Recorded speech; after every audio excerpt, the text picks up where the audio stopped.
뿔이라는 유명한 소설을 쓴 알렉스 헤일리라는 사람이 있는데, 그분은요 자기 사무실에다가 이 거북이가 높은 담에 올라가는 그런 그림을 걸어 놓았습니다.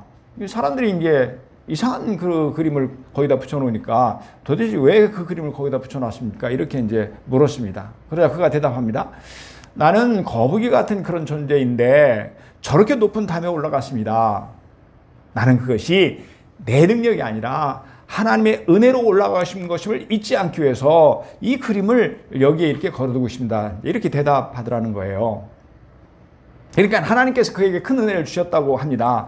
그래서 그는 그 하나님의 은혜를 기억하기 위해서 일부러 그 그림을 걸어놨다고 그렇게 얘기하는 거죠. 여러분, 오늘 우리가 함께 읽는 이 본문은 이 하나님의 크신 은혜에 대한 말씀입니다.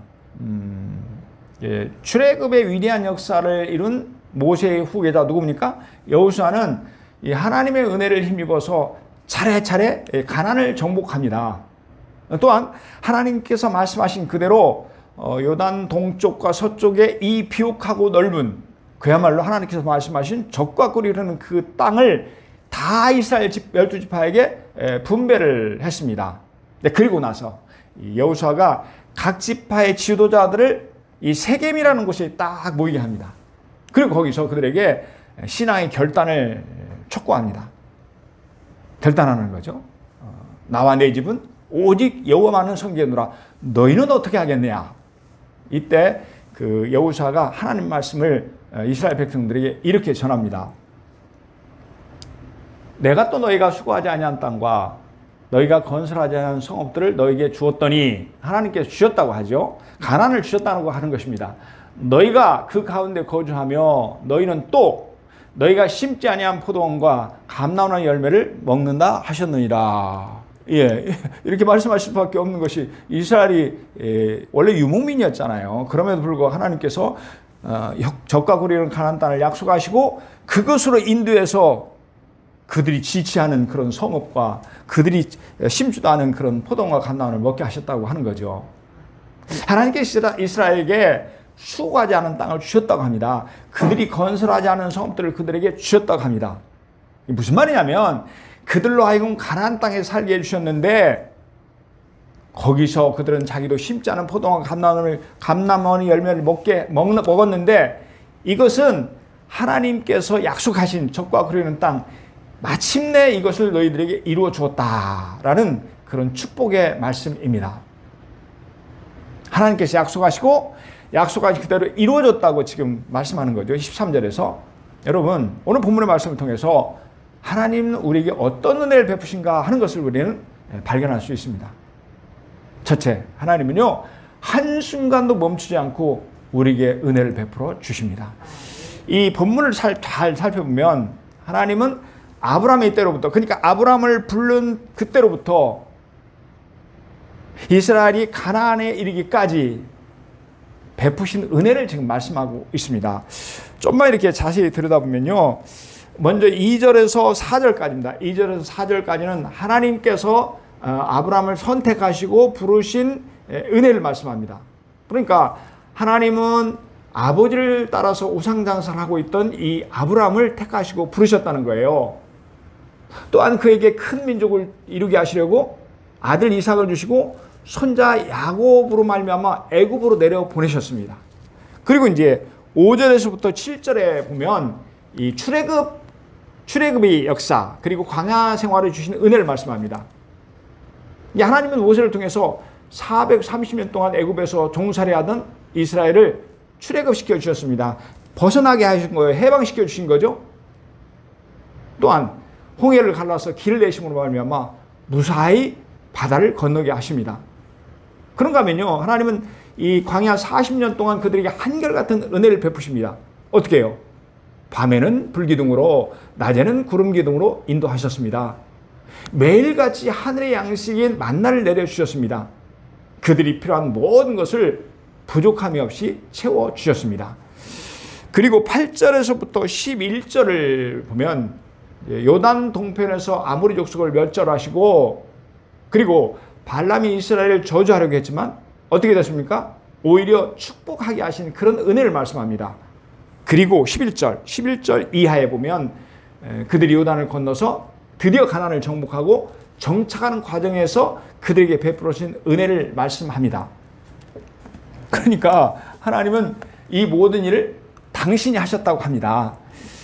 본문을 우리가 조금만 이렇게 자세하게 들여다보면 여기에는 나는 누구를 가리키죠? 하나님께서 하셨다는 것을 이 본문, 우리가 읽은 본문이 13절인데 그 중에서 14번이나 이렇게 내가라고 말씀하시는 것을 우리는 확인할 수 있습니다. 여러분 무슨 뜻이에요? 당신이 이 모든 은혜를 친히 베풀어 주셨다는 것입니다. 또한 이 말씀 속에는 하나님은 당신의 백성 이스라엘을 위해서 한순간도 쉬지 않고 은혜를 베풀어 줬다는 그런 의미가 담겨져 있습니다. 여러분 그러니까 우리 하나님 어떤 분이시냐 그러면 영적인 이스라엘은 우리를 위해서 잠시도 쉬지 않고 끊임없이 은혜를 베풀어 주시는 분이라는 말씀입니다. 그렇습니다. 우리 하나님은 영적인 이스라엘 저와 여러분을 위해서 쉼 없이 은혜를 베풀어 주십니다. 여러분 아멘입니까? 여호와의 인자와 긍휼이 무궁하심으로 우리가 진멸되지 아니함이니이다. 이것들이 아침마다 새로우니 주의 성실하심이 크도소이다. 이렇게 에레미야를 통해서 하나님께서는 우리에게 하나님의 은혜를 말씀하십니다. 뭐라고 하시냐면 여호와의 인자와 긍휼이 무궁하심으로, 그러니까 이스라엘을 향하신 여호와 하나님의 인자하심과 긍휼하심이 끝이 없다고 하시는 거죠. 또한 주의 성실하심이 크도소이다. 하나님은 성실하심이 크신 분이라고 합니다. 그러니까 정리해 보면 인자와 긍휼이 한이 없고 성실하신 하나님께서 영적 이스라엘 저와 여러분에게 끊임없이 은혜를 베풀어 주신다는 말씀입니다. 하나님은 한순간도 쉬지 않고 은혜를 베풀어 주시는 참으로 좋으신 하나님이라는 말씀입니다. 아멘, 아멘. 여러분 한순간도 멈추지 않고 베풀어 주신 하나님의 은혜는 물레방아를 쉬지 않고 돌리는 산골짜기의 물과도 같습니다. 여러분 이 물레방아는요 쉬지 않고 계속해서 돌아갑니다. 왜죠? 산골짜기에서 물이 끊임없이 흘러내리기 때문에 그렇습니다. 하지만 어쩌다 심한 가뭄이 들어서 물이 말라버리는 때도 있습니다. 그러면 물레방아는 더 이상 돌아가지 않습니다. 하지만 하나님의 은혜는 언제나 풍성합니다. 언제 어느 때나 고갈되는 법이 없습니다. 그래서 하나님은 우리에게 한순간도 쉬지 않고 풍성한 은혜를 베풀어 주시는 것입니다. 아멘. 그렇습니다. 하나님은 우리를 살아가심으로 말미암아 쉬지 않고 은혜를 베풀어 주실 줄로 믿습니다. 하나님은 우리를 위해서 한순간도 멈추지 않고 은혜를 베풀어 주실 줄로 믿습니다. 아멘, 아멘. 하나님은 우리에게 어떤 은혜를 베풀어 주시나요?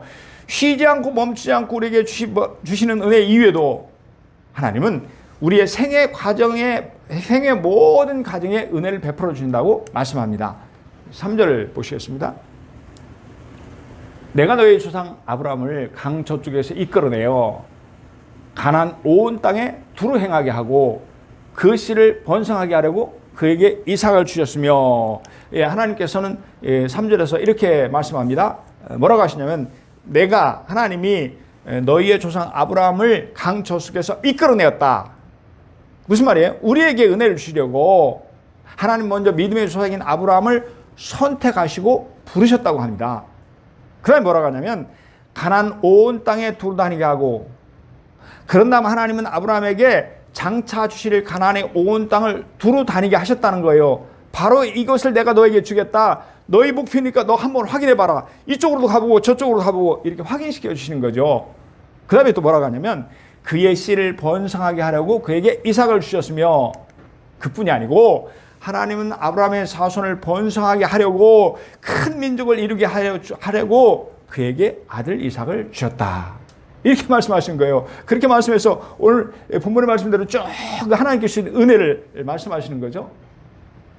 사랑하는 여러분, 지금 하나님은 우리에게 뭘 말씀하시나요? 하나님은 아브라함의 생애 모든 과정에 은혜를 베풀어 주셨다고 하십니다. 하나님은 생애 모든 여정에 함께 하셔서 아브라함을 인도하시고 보호하시고 축복해 주셨다고 말씀합니다. 자, 우리 시편 116편 12절 우리 천천히 같이 읽습니다. 시작. 내게 주신 모든 은혜를 내가 여호와께 무엇으로 보답할까? 아멘. 내게 주신 모든 은혜를 내가 여호와께 무엇으로 보답할까? 시인은 이렇게 노래합니다. 무슨 말이에요? 시인은 지금까지 하나님께서 자신에게 베풀어 주신 은혜를 지금 고백하고 있습니다. 내게 주신 모든 은혜를. 그러니까 하나님은 그에게 모든 은혜를 베풀어 주셨다고 합니다. 그의 삶의 구석구석에 은혜를 주셨다는 것입니다. 또 뭐라고 고백하냐면 내가 여호와께 무엇으로 보답할까? 그 무엇으로도 보답할 수 없을 만큼 수많은 은혜를 하나님께서 그에게 베풀어 주셨다는 말씀입니다. 여러분, 이 모세를 한번 볼까요? 하나님 모세에게 은혜를 베풀어 주시되 이 생의 모든 과정에 큰 은혜를 베풀어 주십니다.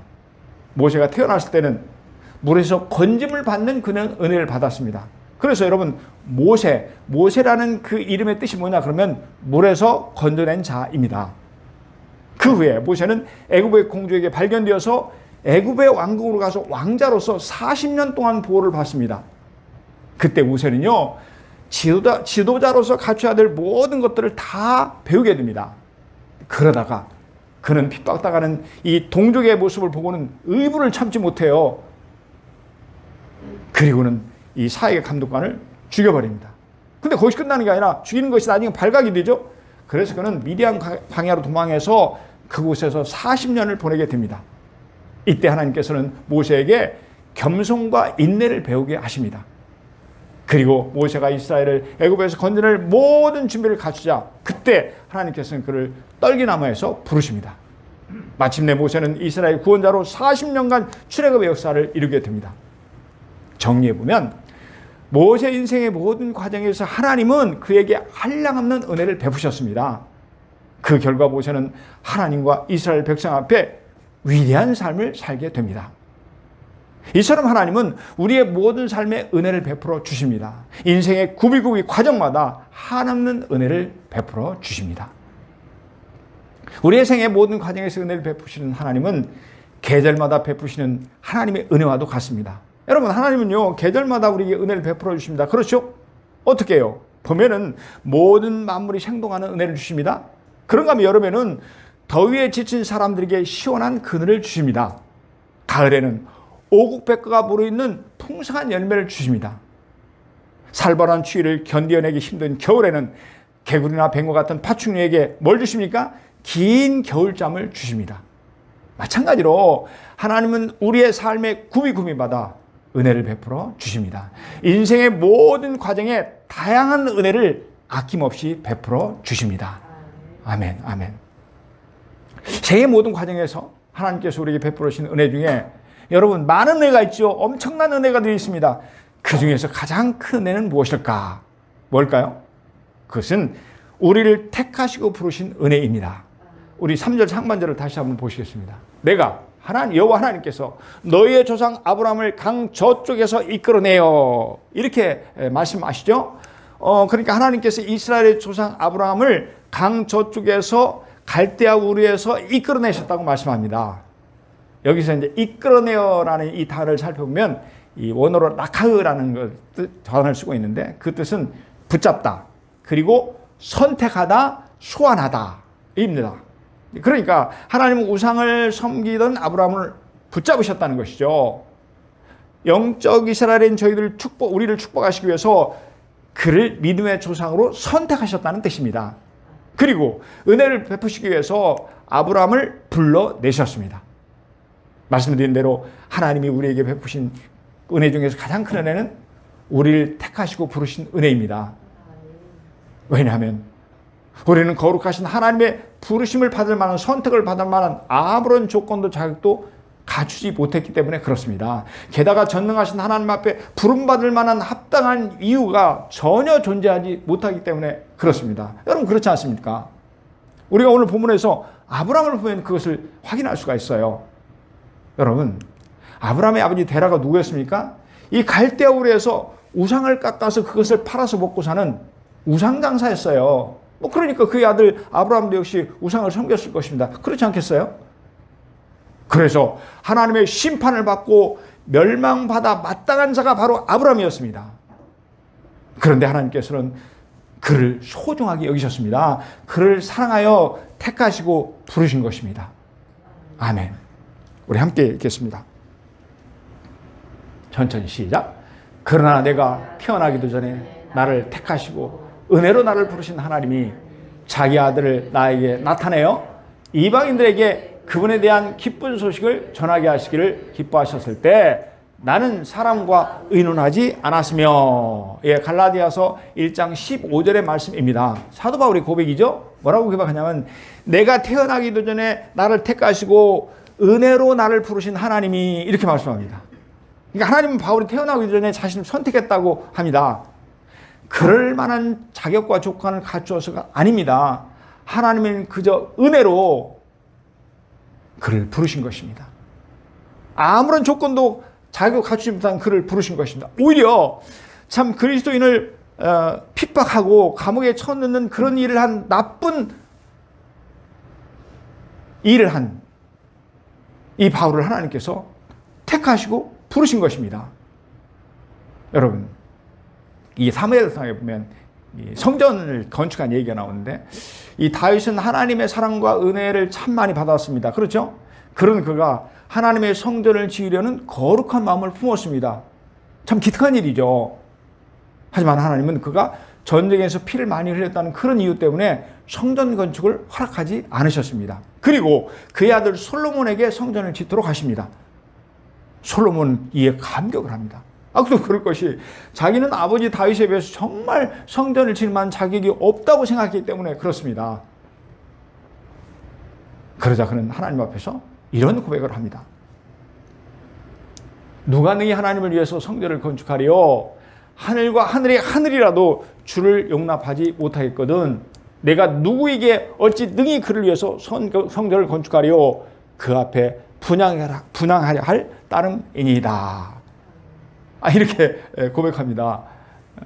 내가 누구에게 어찌 능히 그를 위해서 성전을 지으리요? 하나님을 위해서 어떻게 내가 성전을 지을 수 있겠습니까? 자신은 너무 보잘것없다는 거죠. 그런데도 하나님께서는 자기를 선택하시고 부르셨다고 그는 고백하는 것입니다. 그는 위대하신 하나님의 성전을 지을 만한 자격도 없고 조건도 전혀 갖추지 못했다는 고백입니다. 사랑하는 여러분, 마찬가지로 하나님은 수많은 사람들 중에서 참으로 보잘것없는 우리를 선택해 주셨습니다. 아무 자격도 조건도 갖추지 못한 저와 여러분을 불러서 당신의 자녀로 삼아 주셨습니다. 여러분, 아멘입니까? 전지전능하신 하나님께서 우리를 택하시고 부르신 이유는 어느 날 1등에 당첨된 복권과도 같습니다. 어떤 사람이요, 우연히 길을 지나가다가 가게에서 복권 한 장을 샀어요. 그리고 며칠 후에 인터넷을 뒤지다 보니까 자신의 복권이 1등에 당첨된 것을 알게 됩니다. 여러분, 요즘 복권 1등이 얼마나 된지 아세요? 제가 궁금해서 한번 찾아봤더니 24억이에요. 24억. 그러니까 그는 갑자기 단번에 1억 천금을 얻은 것입니다. 우리를 향한 하나님의 선택과 부르심이 이와 같습니다. 하긴 생각해보면요, 수많은 사람 중에 우리를 선택하고 부르신 이 하나님의 은혜가 어찌 복권 따위와 비교가 됩니까? 이처럼 저와 여러분은 하나님의 엄청난 은혜를 받았습니다. 그 어떤 것과 비교할 수 없을 만큼 크고 귀한 은혜를 하나님은 값없이 우리에게 주신 것입니다. 아멘, 아멘.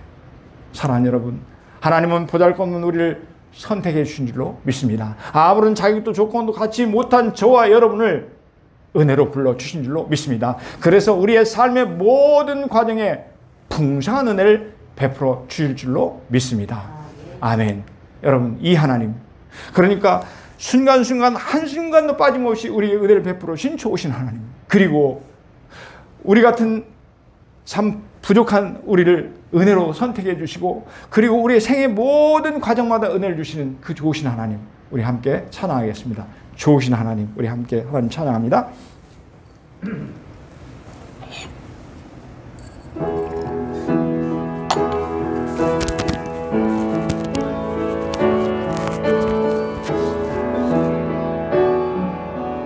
좋으신 하나님, 좋으신 하나님, 좋으신 하나님, 참 좋으신 나의 하나님, 사랑의 하나님, 사랑의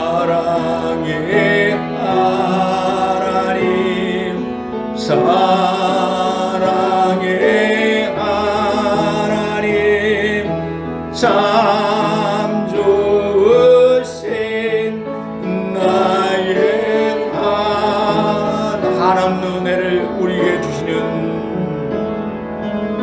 한없는 은혜를 우리에게 주시는 참 좋으신 나의, 우리 다시 한번 고백합니다. 좋으신 하나님, 좋으신 하나님, 좋으신 하나님, 참 좋으신 나의 하나님.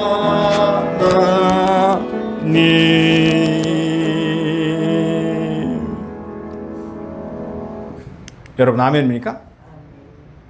여러분, 하나님 우리에게 어떤 은혜를 베푸시나요? 세 번째는요, 우리가 어려울 때마다 큰 은혜로 구원해 주십니다. 우리 7절의 말씀 우리 함께 읽겠습니다. 시작. 너희의 조상들이 나 여호와께 부르짖기로 내가 너희와 애굽 사람들 사이에 흑암을 두고 바다를 이끌어 그들을 덮었나니 내가 애굽에서 행한 일을 너희의 눈이 보았으며 또 너희가 많은 날을 광야에서 거주하였느니라. 예, 하나님께서 이렇게 말씀하시죠. 출애굽을 해서 간신히 애굽을 빠져나온 이스라엘이 홍해 앞에 이르렀습니다. 홍해를 건너가야 돼요. 그래야 가나안 땅에 갈 수가 있습니다. 그런데 보니까 이 홍해 물이 가득해서 넘실대는 바다가 그들의 앞길을 가로막았습니다. 그뿐이 아닙니다. 뒤를 돌아보니까 병거를 앞세운 애굽의 군대가 그들을 향해서 쏜살같이 달려옵니다. 그야말로 진퇴양난의 상황이었습니다. 앞으로 가자니 홍해 바다에 빠져 죽을 것 같고 물러서자니 애굽의 칼날에 죽임을 당할 것이 뻔했습니다. 그러자 모세는 하나님께 간절히 기도합니다. 이때 하나님은 이스라엘에게 큰 은혜를 베풀으셨습니다. 놀라운 기적으로 그들을 구원해 주셨습니다. 하나님은 흐르는 물줄기를 멈추게 하심으로 홍해 바다를 쫙 가르시고 먼저 이스라엘이 무사히 강을 건너게 해주셨습니다. 그런 다음에 다시 물이 흐르게 해서 뒤쫓아온 애국 군대를 바다에 수장시켜 버리셨습니다. 여러분 아멘입니까? 이처럼 하나님은 은혜를 베푸시되 우리가 어려움에 처할 때 큰 은혜로 구원해 주십니다. 하나님은 우리가 어려울수록 더 큰 은혜로 구원해 주십니다. 아멘. 시편 107편 13절의 말씀입니다. 이에 그들이 환난 중에 여호와께 부르짖으매 그들의 고통에서 구원하시되. 시편 34편 6절의 말씀입니다. 우리 함께 읽습니다. 시작. 이 곤고한 자가 부르짖으매 여호와께서 들으시고 그의 모든 환난에서 구원하셨도다. 아멘, 아멘. 하나님은 곤고한 자의 부르짖음을 듣고 모든 환난에서 구원해 주셨다고 합니다. 고통에서 건져 주셨다고 말씀합니다. 그러니까요, 우리가 어려움을 당할 때 큰 은혜를 베풀어 주신다는 뜻입니다. 더 큰 은혜를 주심으로 말미암아서 우리를 구원해 주신다는 말씀입니다. 남유다의 히스기야 왕 때 일어난 일입니다. 이 아수르 왕 이 사네립이 이 대군을 이끌고 유다를 침공합니다. 그리고는 유다의 아주 중요한 성읍들을 하나씩 점령해 옵니다. 남유다는 그야말로 풍전등화 같은 위험에 처합니다. 이때 히스기야 왕은 하나님 앞에 간절히 기도합니다. 그러자 하나님은 유다를 큰 구원으로 구원해 주셨습니다. 열왕기하 19장 35절의 말씀입니다. 이 밤에 여호와의 사자가 나와서 아수르 진영에서 군사 18만 5천 명을 친지라. 아침에 일찍 일어나 보니 다 송장이 되었더라. 다 송장이 되었더라. 그러니까 여호와 하나님이 밤에 사자를 보내셨어요. 그래서 아수르를 치신 것입니다. 결과는 어떻게 됐다고요? 아침에 일어나 보니 다 송장이 되었더라. 아수르 군사 18만 5천 명이 전멸을 당한 것입니다. 이처럼 하나님은 히스기야 왕이 어려움에 처했을 때 큰 은혜로 구원해 주셨습니다. 할렐루야. 어려울 때 받는 하나님의 큰 은혜는 질병으로 인해 받는 보험과도 같다는 생각을 해봤습니다. 우리는 암이나 심근경색 같은 질병에 대비해서 보험을 들어둡니다. 그렇죠? 평소에는 보험의 고마움을 잘 느끼지 못하지만 일단 병에 걸리면 이 보험이 큰 역할을 하게 됩니다.